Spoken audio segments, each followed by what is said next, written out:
So here is my mount for my Stream Deck so that I can have a button box. The button box is from Apex Racing. So what I was running into is having a way to mount it onto my Track Racer TR160.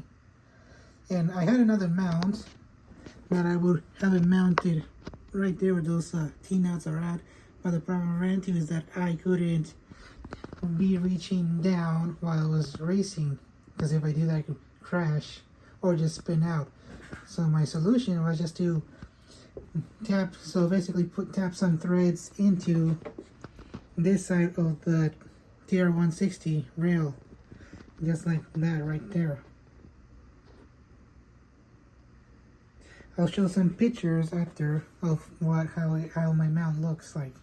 This file will also be at my mini factory, which I'll link in the description.